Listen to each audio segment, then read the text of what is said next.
35억 달러 우리 돈으로 무려 4조 6천억 원입니다. 중동 최고 부국 아랍에미리트가 이 천문학적 금액을 아무런 망설임 없이 대한민국 방산에 쏟아부었습니다. 미국도 독일도 이스라엘도 아닌 한국에게 세계 방산 전문가들은 충격에 휩싸였습니다. 불과 30년 전만 해도 무기를 수입하던 나라가 이제는 미국마저 인정하는 방공 시스템 강국이 된 것입니다. 그런데 더 놀라운 사실이 있었습니다. 천궁은 맛보기였습니다. 사정거리 500km, 아직 세상에 공개되지 않은 대한민국의 진짜 절대 병기가 숨겨져 있었습니다. 과연 그 정체는 무엇일까요? 그 전에 잠깐 구독과 좋아요는 다음 영상 제작에 큰 힘이 됩니다. 그리고 댓글에 대한민국 화이팅! 한국을 응원해주세요. 그럼 오늘의 사연 시작합니다. 저는 브렛 칼버트입니다. 제 이름을 들어보신 분은 아마 거의 없으실 겁니다. 그게 당연합니다. 저는 텔레비전에 나오는 사람도 아니고 훈장을 받은 장군도 아닙니다. 하지만 워싱턴 DC 방산 업계에서 저를 모르는 사람은 거의 없습니다. 미국 국방부 무기체계 평가관으로 15년, 그리고 독립방산 분석가로 10년, 25년이라는 세월 동안 저는 전 세계 40개국 이상의 무기체계를 직접 현장에서 평가해 왔습니다. 러시아의 S-400, 이스라엘의 아이언돔, 프랑스의 아스터 30, 미국의 패트리엇 팩3. 이 모든 시스템을 제 손으로 들여다보고 수치를 분석하고 보고서를 써왔습니다. 제 사무실 벽에는 훈장이나 기념사진 대신 데이터 차트가 가득합니다. 어떤 동료는 그게 무섭다고 했습니다. 사람 얼굴 하나 없이 그래프와 숫자만 가득한 벽이라고. 저는 그 말을 칭찬으로 받아들였습니다. 저는 감정이 아니라 숫자로 판단하는 사람입니다. 아니, 그렇다고 생각해왔습니다. 그 생각이 얼마나 오만한 착각이었는지 저는 한국에서 배웠습니다. 아주 철저하게 뼈아프게. 워싱턴 DC 북서쪽 끝자락 조지타운 인근의 낡은 5층 건물. 그곳이 제가 지난 10년간 몸담아온 독립방산 싱크탱크 글로벌 디펜스 어널리시스의 본부입니다. 건물 자체는 낡았지만 그 안에서 나오는 분석 보고서들은 미국 국방부와 나토 동맹국 국방부 장관들이 직접 참고하는 수준이었습니다. 창문 너머로 포토맥 강이 보이는 제 책상에는 항상 3가지가 놓여 있습니다. 진하게 내린 아메리카노 한 잔, 전 세계 방산 뉴스를 모아놓은 태블릿, 그리고 스펙시트 더미입니다. 저는 매일 아침 6시에 일어나 커피를 내리고 전날 밤 사이에 업데이트된 각국 방산 동향을 체크하는 것으로 하루를 시작합니다. 이 루틴이 흔들린 날이 거의 없습니다. 어떤 의미에서는 제 인생 자체가 이 루틴이라고 할 수도 있습니다. 2번의 이혼도, 아버지의 마지막 병문안도 모두 이 루틴 사이사이에 끼워 맞추며 살아왔습니다. 인간관계보다 데이터를 더 신뢰하는 사람. 그게 브렛 칼버트라는 인간이었습니다. 제 동료 마이클 홀브룩은 저를 두고 이렇게 말합니다. 브렛, 당신은 감정 기능이 결여된 채 태어났어. 그게 칭찬인지 비판인지 저는 오랫동안 생각하지 않았습니다. 그냥 사실이라고 받아들였으니까요.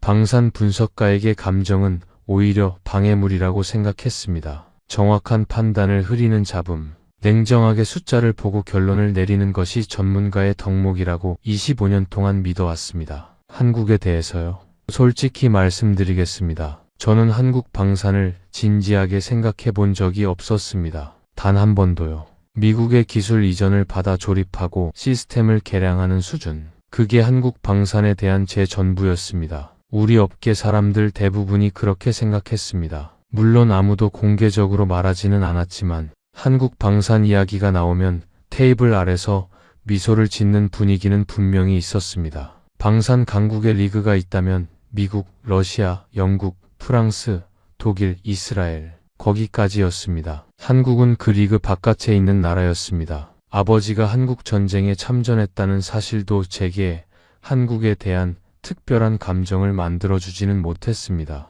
역사 속의 이야기, 70년 전의 일, 지금의 한국과 무슨 상관이 있겠냐고 생각했습니다. 그 생각이 얼마나 잘못된 것이었는지 저는 나중에 알게 됩니다. 그 모든 것이 바뀐 건 2023년 1월의 어느 아침이었습니다. 그날 아침도 저는 어김없이 커피를 들고 태블릿을 켰습니다. 창밖으로 포토맥 강의 새벽 안개가 내려앉아 있었습니다. 겨울의 워싱턴 DC는 늘 이렇습니다. 차갑고 회색빛이고 강물은 낯빛으로 흐릅니다. 저는 그 풍경을 바라보며 커피 한 모금을 마시고 태블릿 화면에 시선을 고정했습니다. 그런데 첫 번째 헤드라인을 보는 순간 커피잔이 그 자리에서 멈췄습니다. 손이 멈춘 게 아니라 손 자체가 잊혀진 것 같은 느낌이었습니다. 헤드라인은 이랬습니다. 아랍에미리트 한국 천국 미사일 방어 시스템 도입 계약 체결. 규모 35억 달러. 저는 3번을 다시 읽었습니다. 숫자가 잘못됐나 싶었습니다. 아니면 나라 이름이 잘못됐나.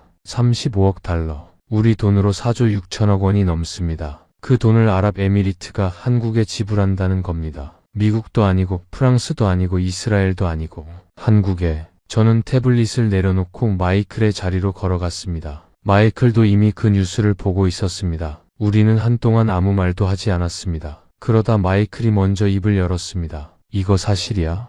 뉴스 3군데에서 나왔어. 로이터, 블룸버그, 디펜스 뉴스. 아랍에미리트가 미쳤나? 한국 시스템을 35억에? 저도 그렇게 생각했습니다. 그게 솔직한 첫 반응이었습니다. 아랍에미리트가 정치적 이유로 한국을 선택했거나 아니면 누군가 계약 과정에서 숫자를 제대로 보지 못한 거라고. 기술적 판단이 아닌 다른 이유가 있을 거라고. 그렇게 생각하는 게 편했습니다. 오전 내내 워싱턴 DC 방산 업계가 발칵 뒤집혔습니다. 제 전화기가 쉴 새 없이 울렸습니다. 같은 질문들이었습니다. 이게 말이 돼? 어떻게 생각해? 분명히 뒤에 뭔가 있는 거 아냐? 저는 그 전화들을 받으면서 방산업계 전체가 저와 똑같은 생각을 하고 있다는 것을 확인했습니다. 한국이 이 자리에 있어서는 안 된다는 이것은 실수라는 반응. 그게 워싱턴 DC의 공기였습니다. 그날 오후 저의 직속 상사 리처드 맥나마라 소장이 저를 불렀습니다. 리처드는 국방부 차관보 출신으로 워싱턴 DC에서 5손가락 안에 드는 방산 인맥을 자랑하는 인물입니다. 그의 사무실은 저보다 2배는 넓었고 벽에는 역대 국방장관들과 함께 찍은 사진이 가득했습니다. 항상 냉정하고 말이 없는 사람인데 그날은 달랐습니다. 어딘가 불편해 보였습니다. 책상 위에 손을 모으고 저를 빤히 바라보는 눈빛이 예사롭지 않았습니다. 브렛 자네가 직접 가져야 할 것 같아. 어디로요? 한국, 창원. 저는 잠깐 멈췄습니다. 창원이요? 어디 있는 도시입니까? 리처드가 저를 빤히 바라봤습니다. 그것도 모르면서 한국 방산을 평가해 왔나? 그 말이 따끔했습니다. 저는 한국의 주요 도시라면 서울, 부산 정도는 알지만 창원이라는 이름은 생전 처음 들어봤습니다. 리처드가 설명했습니다. 한화 에어로스페이스의 핵심 생산 거점, 한국 방산의 심장부. 저는 그제야 처음으로 한국 방산의 지리를 검색했습니다. 경상남도, 남해안 가까운 공업도시, 인구 100만. 전혀 모르던 도시였습니다. 그날 밤 저는 서울행 비행기를 예약했습니다. 그런데 출발 사흘 전 저는 예상치 못한 전화를 한 통 받았습니다. 레이시온 테크놀로지스의 정부관계 담당 부사장 댄 포레스트였습니다. 댄은 워싱턴 DC에서 30년 넘게 방산 로비를 해온 이 바닥에서 모르는 사람이 없는 인물입니다. 언제나 완벽하게 차려입은 정장, 언제나 부드러운 미소, 언제나 원하는 것을 얻어내는 사람. 우리는 수년간 업무적으로 알고 지내왔습니다. 브렛 한국 간다고 들었어. 네, 다음 주에요. 잘 됐네. 우리 입장에서 봐줘야 할 게 많아. 저는 그 말의 의미를 알았습니다. 레이시오는 아랍에미리트에 패트리엇을 팔고 싶었습니다. 그 계약이 35억 달러에 한국에 넘어간 상황이었습니다. 댄이 저에게 원하는 건 한국 천궁의 약점을 찾아내는 보고서였습니다. 저는 그때 그 요청이 불편하지 않았습니다. 솔직히 말하면 저도 그게 자연스러운 임무라고 생각했습니다. 알겠습니다, 댄. 데이터가 나오는 대로 연락하겠습니다. 전화를 끊고 저는 창밖을 바라봤습니다. 포토맥 강 위로 겨울 안개가 내려앉아 있었습니다. 가슴 한켠에서 뭔가 불편한 느낌이 스쳤지만 저는 그냥 무시했습니다. 그때는 그게 무엇인지 몰랐습니다. 나중에서야 알았습니다. 그것이 처음으로 제 직업적 양심이 신호를 보낸 순간이었다는 걸. 솔직히 그때의 마음 상태를 말씀드리면 저는 한국에 가서 약점을 찾으려 했습니다. 35억 달러짜리 계약에 균열을 낼 수 있는 데이터를 찾아 보고서를 쓰면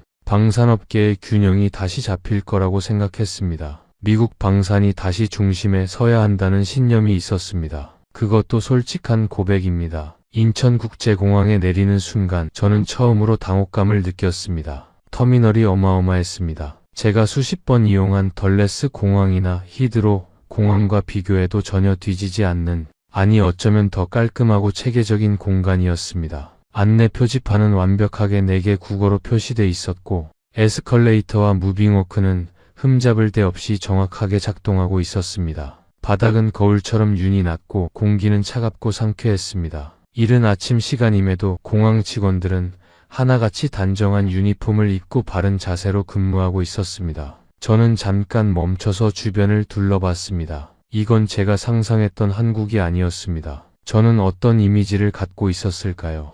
아마도 1950년대 흑백 사진 속의 그 모습이 제 무의식 어딘가에 남아 있었던 것 같습니다. 아버지가 보여줬던 그 낡은 사진들, 폐허와 먼지와 가난, 그 이미지가 인천공항의 현실 앞에서 산산이 부서지는 느낌이었습니다. 하지만 저는 그 느낌을 재빨리 눌렀습니다. 공항이 좋다고 방산 기술이 좋은 건 아니라고 스스로를 다잡았습니다. 저는 여전히 냉정한 분석가였습니다. 적어도 그렇게 생각했습니다. 입국장을 나오자 제 이름이 적힌 피켓을 든 한 남자가 서 있었습니다. 키가 크고 안경을 쓴 40대 중반으로 보이는 분이었습니다. 그분이 박준영 박사였습니다. 하나에어로스페이스 천궁체계 개발팀 수석 연구원이자 방산부 국제협력 담당 부장. 그 소개를 들을 때만 해도 저는 박 박사님을 가이드 정도로 생각했습니다. 제가 필요한 정보를 뽑아내면 될 안내인. 이름도 잘 외워지지 않는 사람. 지금 생각하면 얼굴이 화끈거립니다. 박 박사님은 그 어떤 가이드보다 깊은 분이었습니다. 칼버트 선생님, 먼 길 오시느라 수고하셨습니다. 한국에 처음 오시는 건가요? 저는 짧게 답했습니다. 네, 처음입니다. 박 박사님이 부드럽게 미소를 지었습니다. 그럼 기대해도 좋으실 겁니다. 그 말이 자신감에서 나오는 건지 외교적 사교에서 나오는 건지 저는 그 순간에는 분간하지 못했습니다. 다만 그 미소에서 어떤 여유가 느껴졌습니다. 초조하거나 긴장한 기색이 전혀 없었습니다. 저 같은 방문자가 의심을 품고 왔다는 걸 이미 알고 있는 것 같은 그런 여유였습니다. 나중에 알게 됐지만 박 박사님은 저에 대한 사전 조사를 철저히 해오셨습니다. 제가 쓴 보고서들, 제가 가진 편견들, 심지어 댄 포레스트와의 관계까지 박 박사님은 모르는 게 없었습니다. 그러면서도 전혀 내색하지 않은 채 조용히 기다리고 계셨습니다. 저라면 그렇게 할 수 있었을까? 저는 아마 못했을 겁니다. 서울로 들어오는 리무진 버스 안에서 저는 창밖을 바라봤습니다. 고속도로 양쪽으로 펼쳐진 산과 강, 그 사이를 빼곡히 채운 아파트와 빌딩들. 야경이 시작되는 저녁 무렵이라 도시의 불빛이 하나씩 켜지기 시작했습니다. 서울 시내로 들어서자 고층 빌딩들이 줄지어 서 있는 스카이라인이 펼쳐졌습니다. 저는 그 광경 앞에서 뭔가를 인정하고 싶지 않았습니다. 솔직히 아름다웠습니다. 인정하기 싫었지만 아름다웠습니다. 강남에 위치한 호텔에 체크인한 뒤 박 박사님이 저녁을 대접하겠다고 했습니다. 저는 피곤하다고 거절할까 생각했지만 업무 정보를 더 얻기 위해 함께하기로 했습니다. 청담동의 작은 한정식 식당이었습니다. 문을 열고 들어서니 나무 향이 났습니다. 한옥 구조를 그대로 살린 내부였습니다. 조명은 낮고 따뜻했습니다. 그 저녁 식사가 저를 처음으로 흔들었습니다. 음식의 종류가 20가지는 넘었습니다. 제가 이름도 모르는 것들이 가득했습니다. 박 박사님이 하나하나 설명해 줬습니다. 이건 전통적인 방식으로 수개월을 발효한 김치이고, 이건 제철에 채취한 나물이고, 이건 한우를 얇게 저며 구운 것이고. 저는 그냥 먹었습니다. 그런데 하나를 먹을 때마다 이게 왜 이렇게 맛있지라는 생각이 들었습니다. 미식가도 아닌 제가 그런 생각을 했다는 게 스스로 놀라웠습니다. 특히 된장찌개라는 걸 처음 먹었습니다. 뚝배기 안에서 보글보글 끓고 있는 짙은 갈색의 찌개. 냄새가 먼저 코를 자극했습니다. 깊고 구수한 냄새. 한 숟가락 떠먹는 순간 저는 잠깐 눈을 감았습니다. 이게 발효의 맛이라는 걸, 수백 년을 이어온 문화의 맛이라는 걸 머리가 아니라 혀가 알아챘습니다. 식사가 끝날 무렵 박 박사님이 말씀하셨습니다. 칼버트 선생님, 한 가지 여쭤봐도 될까요? 물론입니다. 선생님은 천궁에 대해 어떤 선입견을 갖고 계신가요? 저는 잠깐 멈췄습니다. 박 박사님이 이미 제 마음속을 알고 있는 것 같다는 느낌이 들었습니다. 솔직히 말씀드려도 됩니까? 그래야 의미 있는 평가가 나오지 않겠습니까? 저는 직접적으로 대답했습니다. 저는 한국 방산이 미국 기술을 기반으로 발전한 이선급 체계라고 생각해왔습니다.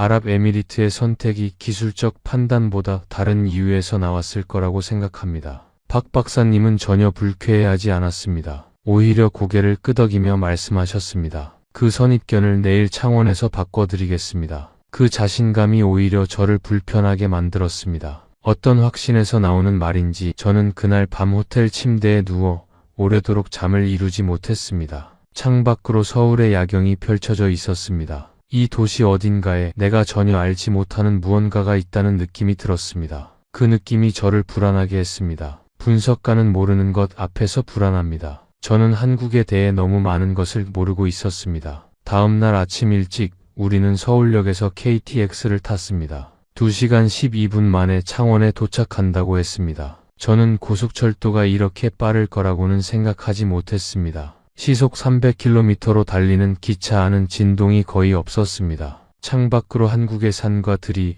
영화 화면처럼 빠르게 지나갔습니다. 초록빛 논과 산자락, 그 사이를 가르는 강줄기들, 터널이 많았습니다. 산이 많다는 뜻이었습니다. 한국 국토의 70%가 산이라고 박 박사님이 알려줬습니다. 저는 KTX를 타면서 한 가지 사실을 더 찾아봤습니다. 한국이 고속철도 기술을 처음 도입한 것은 1994년이었습니다. 프랑스의 태제배 기술을 들여왔습니다. 그런데 지금은 고속철도 핵심 부품의 87%를 자체 생산한다고 했습니다. 30년 만에 이 패턴이 어딘가 방산과 닮아 있다는 생각이 스쳤습니다. 저는 그 생각을 일부러 밀어냈습니다. 아직은 아니라고. 창원역에 내려 차로 20분 정도 달리자 한화에어로스페이스 창원 제조 단지가 나타났습니다. 정문에서 보안 절차를 밟으며 저는 주변을 둘러봤습니다. 공장이라기보다는 하나의 도시 같았습니다. 부지가 어마어마했습니다. 여러 동의 건물들이 연결되어 있었고 각 건물 사이로 정비된 도로가 격자처럼 놓여 있었습니다. 그리고 공장 문이 열렸습니다. 저는 그 순간 걸음이 멈췄습니다. 제가 기대했던 것은 규모가 작고 조금 낡고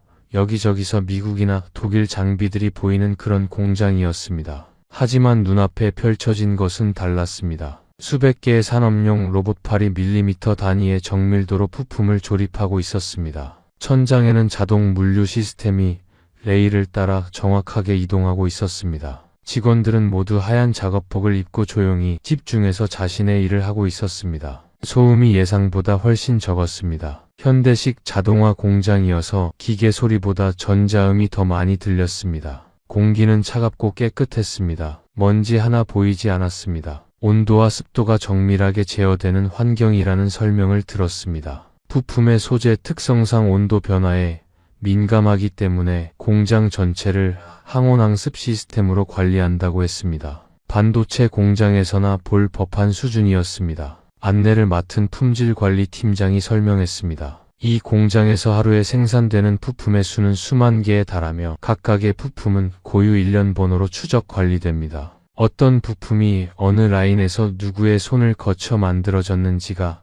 전산으로 기록되어 언제든 조회 가능하다고 했습니다. 불량이 발생했을 때 역추적이 가능한 시스템. 이건 항공우주 분야의 기준이었습니다. 저는 박 박사님에게 물었습니다. 이게 한화에어로스페이스 공장이 맞습니까? 박 박사님이 답했습니다. 네, 맞습니다. 천궁 체계의 핵심 부품이 모두 여기서 생산됩니다. 저는 노트를 꺼냈습니다. 뭔가를 적어야 한다는 느낌이 들었습니다. 하지만 뭐라고 적어야 할지 처음에는 몰랐습니다. 약점을 찾으러 왔는데 처음 보는 30분 동안 약점이 보이지 않았습니다. 품질관리 구역으로 이동했습니다. 천궁 미사일 각 부품이 10개 이상의 검사 단계를 통과해야 다음 공정으로 넘어간다는 설명을 들었습니다. 불량률이 얼마냐고 물었습니다. 담당 엔지니어가 답했습니다. 10만 개 부품당 0.3개 수준입니다. 저는 숫자를 다시 물었습니다. 0.3이요?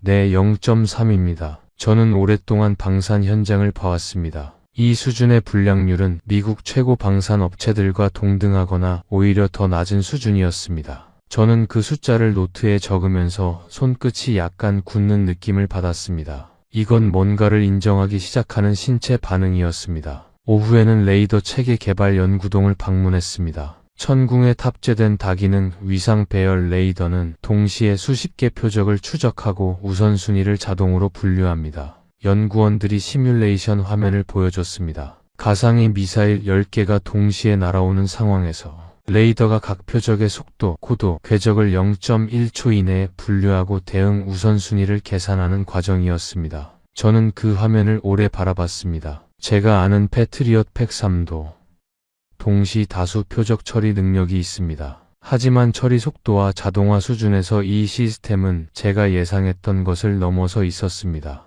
특히 인상 깊었던 건 표적 분류 알고리즘이었습니다. 탄도미사일과 순항미사일, 드론을 각각 다른 방식으로 처리하는 복합 대응 체계. 이건 단순 폭제로 만들 수 있는 게 아니었습니다. 독자적인 소프트웨어 개발 없이는 불가능한 수준이었습니다. 공장을 나오면서 저는 말없이 걸었습니다. 박 박사님도 아무 말을 하지 않았습니다. 제가 무슨 생각을 하는지 아시는 것 같았습니다. 버스로 돌아오는 길에 창밖을 보면서 저는 속으로 인정할 수밖에 없었습니다. 이건 내가 예상했던 수준이 아니다. 그리고 그 인정이 저를 불편하게 만들었습니다. 왜냐하면 그 인정은 제가 25년간 가져온 편견이 틀렸다는 의미였으니까요.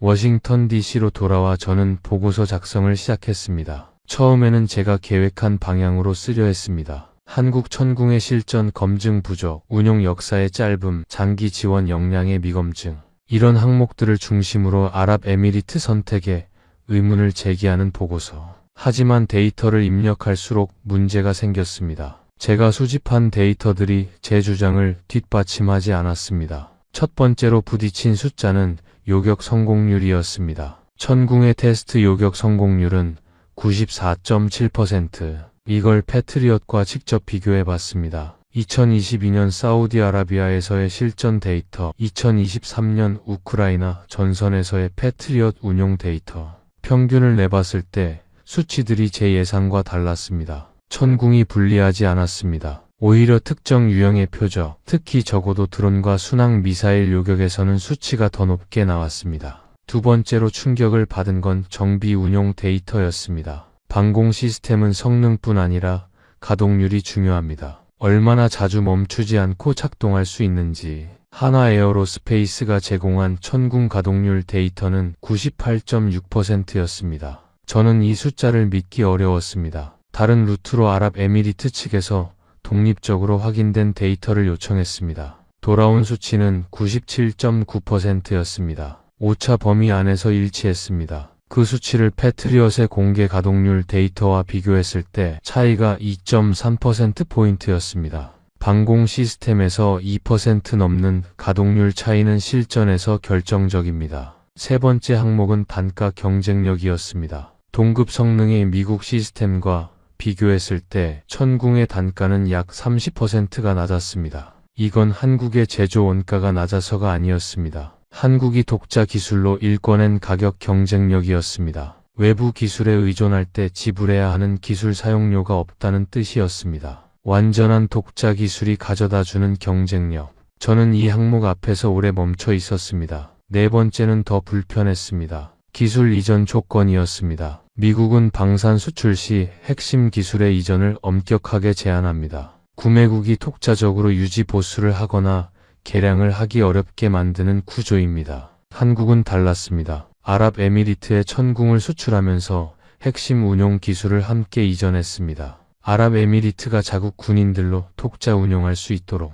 이것이 의미하는 건 단순한 무기 판매가 아니라 방산 파트너십이었습니다. 저는 보고서를 3번 다시 썼습니다. 매번 결론이 바뀌었습니다. 아니, 정확히 말하면 매번 제가 의도했던 결론이 데이터에 의해 지워졌습니다. 밤새 자료를 들여다보면서 저는 처음으로 방산 분석가로서의 자신을 의심하기 시작했습니다. 내가 25년간 본 건 숫자였지 현장이 아니었습니다. 내가 쓴 수백 편의 보고서 중에 얼마나 많은 보고서가 데이터보다 편견을 먼저 두고 쓰여진 것일까. 그때 된 포레스트에게서 전화가 왔습니다. 브렛, 보고서 어떻게 되고 있어? 작성 중입니다. 언제 나와? 다음 주 초 정도. 잠깐의 침묵이 흘렀습니다. 댄이 다시 말했습니다. 브렛, 솔직히 얘기하자. 우리가 원하는 방향이 있어. 알지? 저는 전화기를 잠깐 내려다봤습니다. 알고 있었습니다. 댄이 저에게 원하는 건 한국 천궁을 흔드는 보고서였습니다.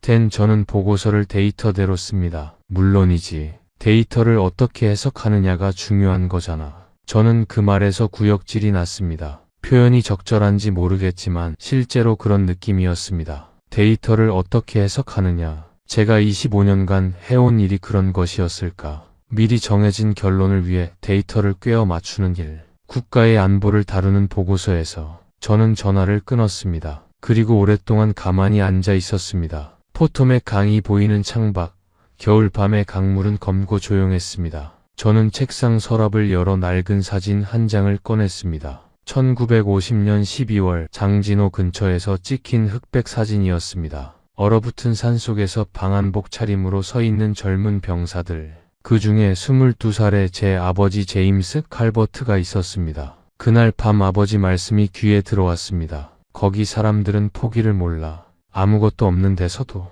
그게 그 나라야. 저는 박 박사님에게 다시 한국에 가고 싶다는 메시지를 보냈습니다. 박 박사님은 다음날 아침 답장을 주셨습니다. 언제든 환영합니다. 이번엔 더 보여드릴 게 있습니다. 두 번째 한국 방문날 박 박사님은 저를 예상 밖의 장소로 데려갔습니다. 창원 외곽의 작은 식당이었습니다. 간판도 작고 골목 안쪽에 숨어있는 그런 곳이었습니다. 안으로 들어가니 할아버지 한 분이 앉아 계셨습니다. 이르는 훨씬 넘어 보이는 연세였지만 눈빛만큼은 예리하고 맑았습니다. 흰 머리, 주름 가득한 손, 그리고 낡은 가죽 표지의 노트 하나. 그 노트가 테이블 위에 놓여 있었습니다. 박 박사님이 소개했습니다. 윤재술 박사님입니다. 한국 최초의 지대공 미사일 개발 프로젝트에 참여하신 원로 공학자이십니다. 저는 자리에 앉으며 윤 박사님께 인사를 드렸습니다. 박사님이 천천히 입을 여셨습니다. 미국에서 오셨군요. 한국 무기가 궁금해서요.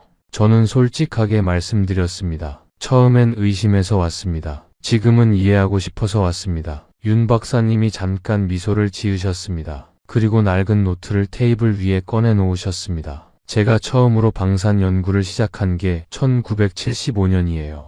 그때 한국엔 아무것도 없었습니다. 설계도 하나, 공구 하나 변변한 게 없었어요. 대학에서 공학을 배웠지만 실제로 뭔가를 만들어 본 경험은 거의 없었습니다. 전쟁이 끝난 지 고작 20년이 지난 때였으니까요. 연구소라고 불리는 곳에 가봤더니 낡은 창고에 책상 몇 개가 전부였습니다. 저는 조용히 들었습니다. 미국의 기술 지원을 요청했더니 돌아온 대답이 뭔지 아세요? 한국은 이런 기술을 다룰 능력이 없다. 그게 대답이었어요. 독일에도 가봤습니다. 프랑스에도 요청해봤습니다. 돌아오는 대답은 다 비슷했습니다. 한국은 아직 아니다. 몇십 년 뒤에 다시 와라. 저는 그 말이 마치 오늘 자신에게 하는 말처럼 들렸습니다. 저도 한국 방산에 대해 비슷한 생각을 갖고 있었으니까요. 그 오만함이 윤 박사님이 받았던 대답과 똑같았다는 것을 저는 그 순간 깨달았습니다. 윤 박사님이 계속하셨습니다. 우리는 그때 결심했어요. 우리가 만든다. 우리 손으로. 아무도 안 가르쳐줘도, 아무도 안 도와줘도, 예산도 없었습니다. 첫 해에 배정된 연구 예산이 지금 돈으로 환산하면 몇백만 원 수준이었어요. 그 돈으로 뭘 할 수 있겠습니까? 하지만 우리는 했습니다. 노트 속에는 빼곡한 손 글씨 계산식들이 있었습니다. 수십 년 전에 잉크가 낡아 희미해졌지만 그 치밀함만큼은 선명했습니다. 저는 그 페이지들을 넘기면서 이상한 감정을 느꼈습니다. 경외감이라고 해야 할까요? 제가 방산 분석가 25년 만에 처음으로 경외감을 느꼈습니다. 미국 최고 방산 업체의 자동화 라인 앞에서도 느끼지 못했던 그 감정을 한 노인의 낡은 노트 앞에서 느꼈습니다. 박 박사님이 설명을 추가하셨습니다. 윤 박사님 세대가 1970년대부터 독자 기술 개발에 매달렸습니다. 예산이 없어서 도시락을 싸들고 연구소에서 밤을 새우셨어요. 가족도 제대로 못 챙기셨죠. 명절에도 연구소에 나오셨습니다. 월급이 민간 기업의 절반도 안 됐지만 아무도 떠나지 않았습니다. 그분들이 닦아놓은 기반 위에 천궁이 있는 겁니다. 그 말이 가슴에 박혔습니다. 저는 천궁을 어떤 회사의 제품으로만 봤습니다. 스펙시트 위에 숫자로만. 하지만 그 숫자 뒤에는 수십 년의 사람이 있었습니다. 가족을 희생하고 수면을 희생하고 국가를 위해 자신을 쏟아부은 사람들의 이야기가. 윤 박사님이 이런 말씀도 하셨습니다. 1977년이었어요. 처음으로 우리 손으로 만든 소형 유도탄을 시험 발사했습니다. 발사대 앞에 서 있던 날의 바람이, 차가운 바람이 아직도 뺨에 느껴집니다. 버튼을 누르는 손이 떨렸어요. 그게 성공했습니다. 그 자리에 있던 연구원 모두 울었습니다. 어른들이, 박사들이 다들 소리내서 울었어요. 우리도 할 수 있다는 게 그때야 비로소 증명됐으니까요. 저는 대답을 하지 못했습니다. 할 말이 없었습니다. 아니, 말을 해서는 안 될 것 같은 무게감이 있었습니다. 그 자리에서 저는 처음으로 무언가를 진정으로 배우고 있다는 느낌을 받았습니다. 윤 박사님이 마지막에 이런 말씀을 하셨습니다. 우리가 무기를 만든 건 싸우고 싶어서가 아니에요. 다시는 아무것도 없는 나라로 돌아가지 않겠다는 다짐이었어요. 자기 나라를 자기 손으로 지키겠다는, 총 하나 제대로 없던 나라가 또다시 그런 상황에 처해서는 안 된다는 각오가 우리를 밤새 연구소에 붙들어 놓은 겁니다. 저는 눈이 뜨거워지는 걸 느꼈습니다. 방산 분석가 25년 만에 처음으로요. 저는 시선을 돌려 창밖을 바라봤습니다. 창원 앞바다가 겨울 햇살을 받아 반짝이고 있었습니다. 그 반짝임이 유난히 눈이 부셨습니다. 그날 저녁 박 박사님과 단둘이 창원 앞바다가 보이는 선술집에 앉았습니다. 소주를 한 잔씩 나눴습니다. 저는 소주를 처음 마셔봤습니다. 톡하다고 들었는데 그냥 담담한 맛이었습니다. 아니, 어쩌면 그날의 분위기가 소주의 맛을 바꿔놓은 건지도 모릅니다. 저는 박 박사님에게 물었습니다. 박 박사님, 아랍에미리트에서 천궁이 어떤 평가를 받고 있는지 솔직히 말해줄 수 있습니까? 박 박사님이 잠깐 생각하다 답하셨습니다. 아랍에미리트 군 관계자들이 가장 놀란 건 성능이 아니었습니다. 그럼 뭔가요? 한국 팀의 태도였습니다. 계약 이후 현장에서 문제가 생겼을 때 한국 기술팀이 즉각 날아와서 밤새 해결하고 떠났습니다. 아무 추가 비용 없이. 아랍에미리트 측에서 이런 서비스는 미국 업체에게서는 기대할 수 없었다고 하더군요. 저는 그 말을 천천히 되새겼습니다. 성능만의 문제가 아니었습니다. 한국 기술자들이 몸으로 보여준 신뢰, 그것이 35억 달러 계약의 진짜 이유 중 하나였습니다. 박 박사님이 말씀을 이으셨습니다. 저희 팀 후배 중에 결혼 이틀 전에 아부다비로 긴급 출장 간 친구가 있습니다. 시스템에 오류가 생겼다는 연락을 받고 신혼여행을 미룬 거죠. 그 친구가 현장에서 사흘 만에 문제를 해결했습니다. 아랍에미리트 담당관이 나중에 그 친구 이름을 기억하고 직접 감사 인사를 전했다고 합니다. 저는 잠시 말이 나오지 않았습니다. 그 친구는 왜 그렇게 했습니까? 박 박사님이 조용히 웃으며 말씀하셨습니다. 우리 일이니까요. 단 4글자였습니다. 우리 일이니까. 그 말 속에 얼마나 많은 것이 담겨 있는지 저는 그 순간 조금 알 것 같았습니다. 직업을 넘어선 어떤 사명감, 국가를 위한 헌신, 그것이 한국 방산을 단순히 제품이 아닌 신뢰로 만드는 핵심이라는 것을. 저는 소주잔을 다시 들었습니다. 박 박사님도 드셨습니다. 우리는 한동안 말없이 바다를 바라봤습니다. 겨울 창원 앞바다는 조용했습니다. 하지만 저의 마음속은 전혀 조용하지 않았습니다. 뭔가가 근본적으로 뒤집히고 있었습니다. 25년간 쌓아온 편견이라는 벽이 한 장 한 장 무너지고 있었습니다. 무너지는 소리가 들릴 것 같았습니다. 그날 밤 숙소로 돌아와 저는 새 보고서를 쓰기 시작했습니다. 이번엔 결론을 미리 정하지 않았습니다. 데이터가 이끄는 대로 쓰겠다고 마음먹었습니다. 다음 주 저는 아랍에미리트 알타프라 공군기지 방문 허가를 받았습니다. 실제 천궁 운용 현장을 보기 위해서였습니다.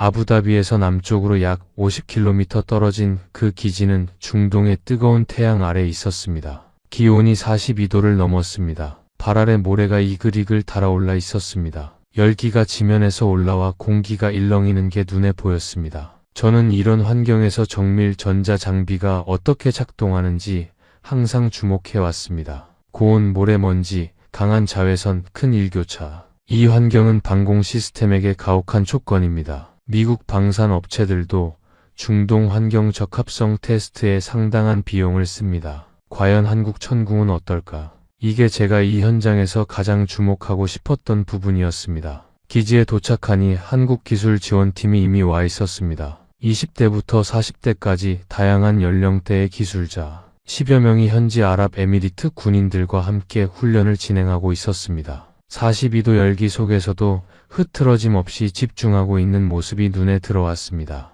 저는 자신도 모르게 그 모습을 오래 바라봤습니다. 현장 책임자인 한화에어로스페이스 이승준 차장을 만났습니다. 37이라고 했습니다. 그 나이에 중동 현장 책임자라는 게 놀라웠습니다. 눈이 맑고 말이 정확하고 어떤 질문에도 주저함이 없었습니다. 이 차장이 말했습니다. 이 더위에서 시스템이 어떻게 작동하는지 직접 보시겠습니까? 물론입니다. 이 차장이 설명했습니다. 천궁 체계는 처음 설계 단계부터 중동 환경을 상정하고 만들어졌다고 했습니다. 섭씨 55도까지 정상 작동하도록 설계했으며 모래 필터 시스템은 사막 모래 입자 0.1mm까지 걸러낸다고 했습니다. 이건 사후 대응이 아니었습니다. 처음부터 이 환경에서 쓰이도록 만든 무기라는 뜻이었습니다. 저는 그 사실에 놀랐습니다. 한국에도 사막이 없는데 어떻게 사막 환경을 이렇게 정확하게 예측하고 설계했을까? 이 차장이 답했습니다. 저희가 8나라들을 먼저 생각하고 만들었습니다. 고객의 환경을 먼저 이해하는 것이 설계의 출발점입니다. 그 말이 짧지만 강했습니다. 고객의 환경을 먼저 이해한다. 이것이 단순한 제품 판매와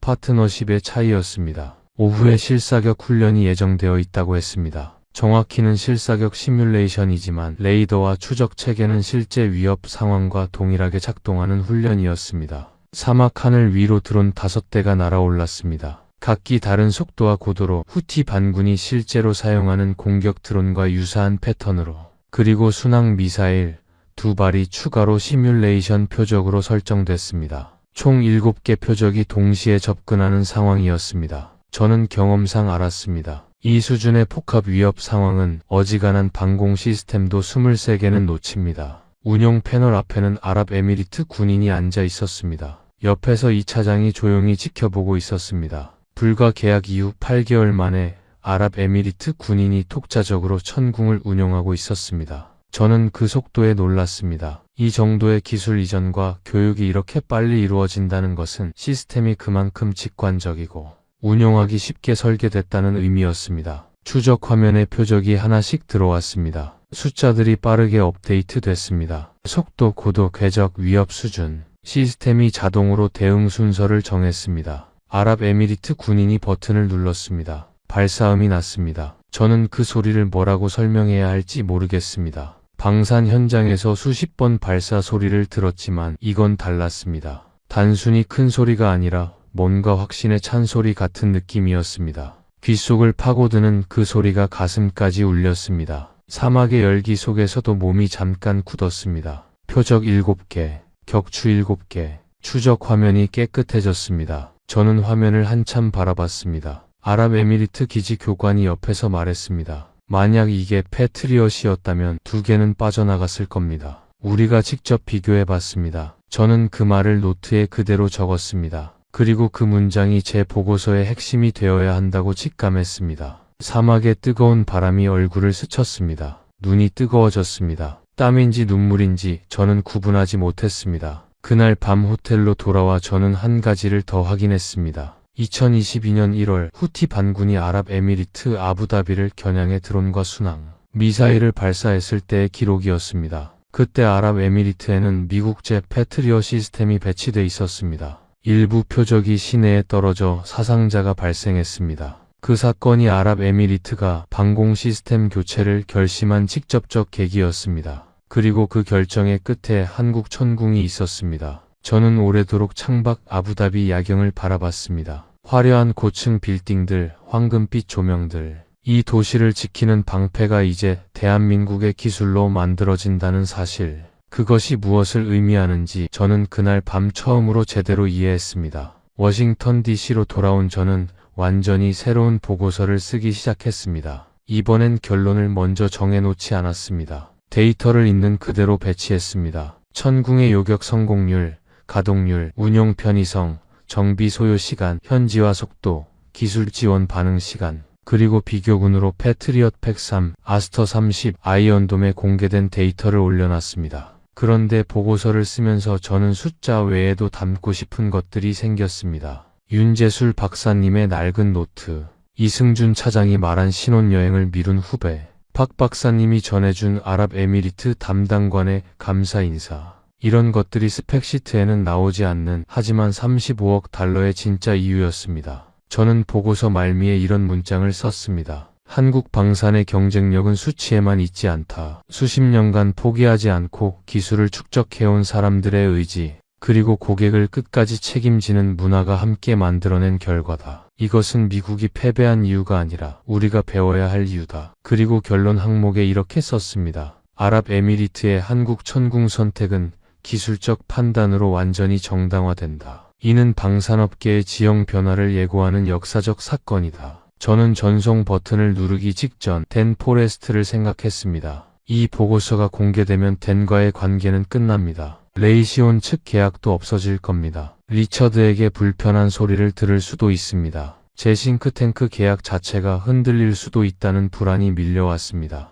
25년간 쌓아온 네트워크가 흔들릴 수 있었습니다. 하지만 저는 윤 박사님의 낡은 노트를 떠올렸습니다. 예산도 없고 아무도 안 가르쳐주고 아무도 인정해주지 않아도 포기하지 않았던 그 분들을, 아버지의 목소리를 떠올렸습니다. 거기 사람들은 포기를 몰라. 저도 포기하지 않겠다고 생각했습니다. 진실을. 새벽 2시 47분 저는 전송 버튼을 눌렀습니다. 그리고 처음으로 깊이 잠들었습니다. 반응은 예상보다 빠르게 그리고 예상보다 크게 왔습니다. 다음날 아침 알림이 멈추지 않았습니다. 전화, 이메일, 문자가 쏟아졌습니다. 처음엔 댄 포레스트의 분노 섞인 문자였습니다. 브렛, 이건 배신이야. 넌 끝났어. 저는 그 문자를 읽고 폰을 내려놨습니다. 그 다음에 온 건 제인 스티펜스 위클리 편집장 클레어 왈시의 이메일이었습니다. 지난 10년간 가장 중요한 방산 분석 보고서입니다. 전문 게재 허가를 요청합니다. 디펜스 뉴스, 브레이킹 디펜스,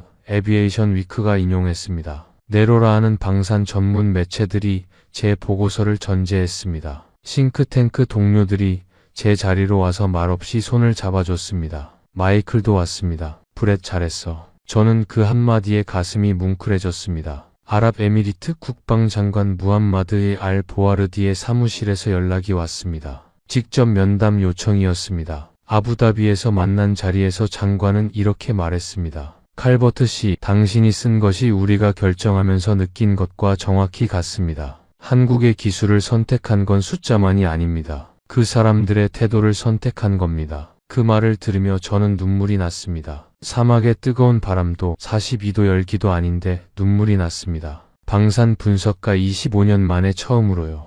댄 포레스트는 예상대로 움직였습니다. 레이시온 측에서 리처드를 통해 압박이 왔습니다. 저의 싱크탱크 계약 갱신을 거부하겠다는 암시가 왔습니다. 하지만 보고서가 이미 국제 방산 커뮤니티에서 파장을 일으키고 있는 상황에서 되돌리기엔 늦었습니다. 저는 계약 관계에서 일부 손실을 봤습니다. 예상했던 일이었습니다. 그리고 예상했던 것보다 덜 아팠습니다. 진실이 주는 해방감이 그보다 컸습니다. 그런데 전혀 예상하지 못한 일도 있었습니다. 폴란드 국방부에서 이메일이 왔습니다. 한국 방산 시스템에 대한 독립평가를 의뢰하고 싶다는 내용이었습니다. 그 다음 날엔 루마니아에서, 그 다음 날엔 캐나다에서, 그 다음 주엔 노르웨이와 핀란드에서 제 보고서 하나가 도미노를 건드린 것이었습니다. 저는 그때 처음으로 실감했습니다. 제가 단순히 보고서 하나를 쓴 게 아니라는 걸, 한국 방산의 진실을 세계에 처음으로 제대로 알린 사람이 됐다는 걸. 미국 방위산업협회에서 강연 초청이 왔습니다. 제목은 왜 한국이 미래 방산 파트너인가였습니다. 수백 명의 방산 관계자들 앞에서 저는 처음 말했습니다. 저는 25년간 한국 방산을 무시해왔습니다. 그게 저의 가장 큰 직업적 실수였습니다. 그 실수는 데이터의 실수가 아니었습니다. 편견의 실수였습니다. 우리는 분석가이기 전에 인간입니다. 인간은 편견을 가집니다. 중요한 건 그 편견과 싸울 용기가 있느냐입니다. 한국 방산은 그 편견과 싸울 가치가 있는 진실을 가지고 있었습니다. 강연장이 잠시 조용해졌습니다. 그리고 박수가 나왔습니다. 긴 박수였습니다. 시간이 흐르면서 파장은 더욱 커졌습니다. 폴란드가 한국의 K 전차와 K9 자주포 추가 도입을 확정했습니다.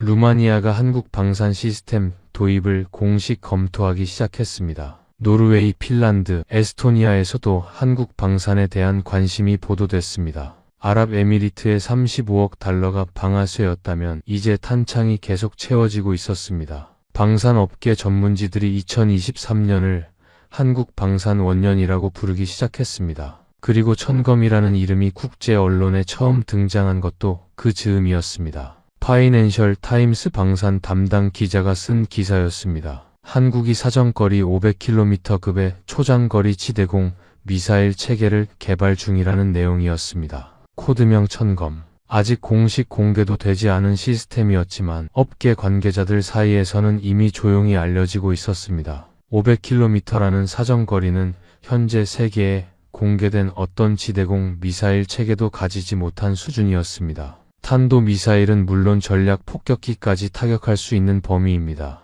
저는 박 박사님에게 전화했습니다. 천검 실제입니까? 잠깐의 침묵 뒤에 박 박사님이 답했습니다. 제가 확인해 드릴 수 있는 건 없습니다만 한국은 항상 보이는 것보다 더 많이 준비합니다. 그 말이 전부였습니다. 그리고 그 한마디가 모든 걸 말해주고 있었습니다. 천궁을 만들어낸 나라가 거기서 멈출 리 없다는 것을. 윤재술 박사님 세대가 낡은 노트 한 권으로 시작해 천궁을 만들어냈다면 그 다음 세대는 그보다 더한 것을 준비하고 있다는 것을, 포기를 모르는 나라라는 것을. 저는 이제 그 말을 의심하지 않았습니다. 나토 연구소 방산 분석팀이 한국어로 된 방산 기술 문서를 직접 번역하기 시작했다는 소식을 들었습니다. 불과 2년 전만 해도 상상할 수 없는 일이었습니다. 세계가 한국을 배우러 오기 시작한 겁니다. 방산 역사에서 한 번도 본 적 없는 방향 전환이었습니다. 저는 이런 문장을 제 다음 보고서에 썼습니다. 한국은 미국이 가르쳐 주기를 기다리지 않았다. 미국이 가르쳐 주지 않아서 스스로 만들었다. 그리고 이제 미국이 한국에게 배우러 온다. 그 보고서가 공개된 뒤 레이시온과 보잉의 일부 연구진이 한국을 방문했다는 소식을 들었습니다.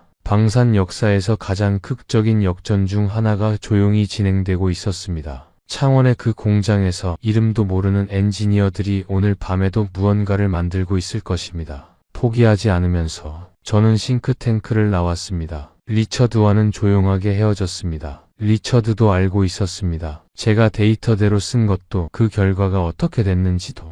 그의 사무실에서 마지막으로 악수를 나눌 때 리처드가 말했습니다. 브렛, 틀리지 않았어. 방향을 바꾼 건 용기가 있어야 해. 자네는 그 용기가 있었어. 저는 그 말을 오래 기억할 것 같습니다. 저는 독립 컨설턴트로 새 시작을 했습니다. 박 박사님과는 공동 연구 프로젝트를 시작했습니다. 한국과 중동 그리고 유럽 방산 협력의 미래를 분석하는 연구였습니다. 박 박사님은 서울에서, 저는 워싱턴 DC에서 화상으로 매주 만났습니다. 시차가 14시간이지만 우리는 번갈아 가며 일정을 맞췄습니다. 박 박사님이 한 번도 불평하지 않으셨습니다. 그게 또 한국 사람 같다는 생각이 들었습니다. 서울에 작은 작업 공간도 하나 구했습니다. 홍대 근처의 공유 오피스였습니다. 1년에 한두 달씩 그곳에서 일하기로 했습니다. 한국에 더 가까이 있어야 더 잘 볼 수 있다는 걸 이제는 압니다. 창원도 더 자주 갑니다. 이승준 차장과는 이제 가끔 저녁을 함께 합니다. 그 친구 결혼은 잘했습니다. 배우자분이 신혼여행 미룬 걸 아직도 가끔 놀린다고 합니다.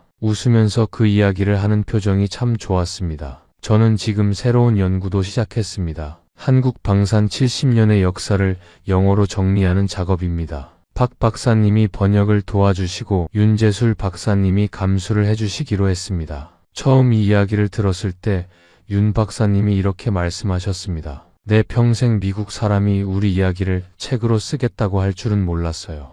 저는 그 말씀에 잠깐 울컥했습니다. 박사님, 이 이야기는 세계가 알아야 합니다. 단순히 무기의 역사가 아니라 인류가 어떻게 불가능을 가능으로 바꾸는지에 대한 이야기이기 때문입니다. 윤 박사님이 제 손을 잡으셨습니다. 주름지고 거칠지만 따뜻한 손이었습니다. 그 손 속에 한국 방산 50년의 역사가 담겨 있었습니다. 어느 일요일 저녁, 저는 버지니아주 알렉산드리아에 계신 아버지께 전화를 드렸습니다. 아버지는 80이 넘으셨지만 아직 정정하십니다. 전화기 너머로 야구 중계 소리가 들렸습니다. 아버지는 야구를 평생 좋아하셨습니다. 아버지, 저 한국 다시 다녀왔습니다. 그래? 어떻더냐? 저는 천천히 말씀드렸습니다. 창원 공장에서 본 것들, 윤재술 박사님의 낡은 노트와 1977년의 그 눈물, 아랍에미리트 하늘 위에서 7개 표적을 빠짐없이 격추한 그 화면, 그리고 아버지가 70년 전에 하셨던 말씀이 얼마나 정확했는지.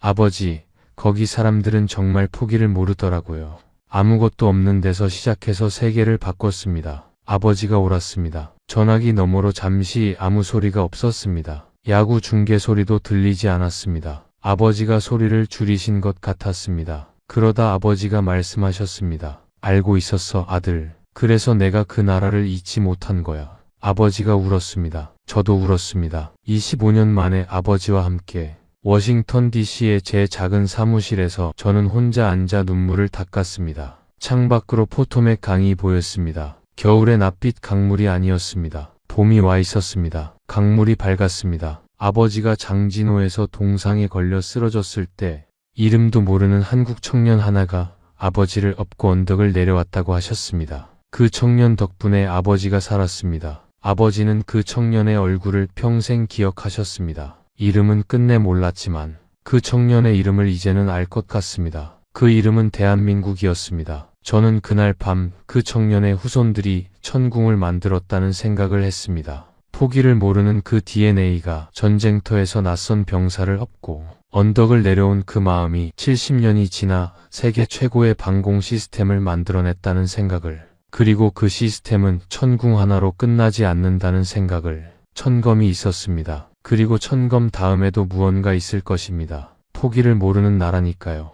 저는 이제 다른 사람이 됐습니다. 여전히 데이터를 봅니다. 하지만 이제는 데이터 뒤에 사람도 봅니다. 숫자 뒤에 숨겨진 땀, 희생, 포기하지 않겠다는 의지. 그것이 방산 시스템의 진짜 스펙이라는 것을 이제는 압니다. 스펙시트에 적힌 요격 성공률 94.7%가 어디서 나왔는지 저는 이제 압니다. 1975년 창원의 낡은 창고에서 도시락을 싸들고 밤을 새운 엔지니어들의 땀에서 나왔습니다. 그 땀이 쌓이고 쌓여 숫자가 됐습니다. 저는 한국을 경시했었습니다. 하지만 이제는 압니다. 제가 경시했던 건 숫자가 아니었습니다. 역사였습니다. 사람이었습니다. 그리고 그 나라가 걸어온 기적 같은 길이었습니다. 6.25 전쟁의 폐허 속에서 시작해 세계 최강 방산 기술을 만들어낸 나라. 아무것도 없던 시절 미국이 안 가르쳐줘도 스스로 해내겠다고 결심한 사람들. 그 결심이 70년 동안 쌓여 천궁이 됐고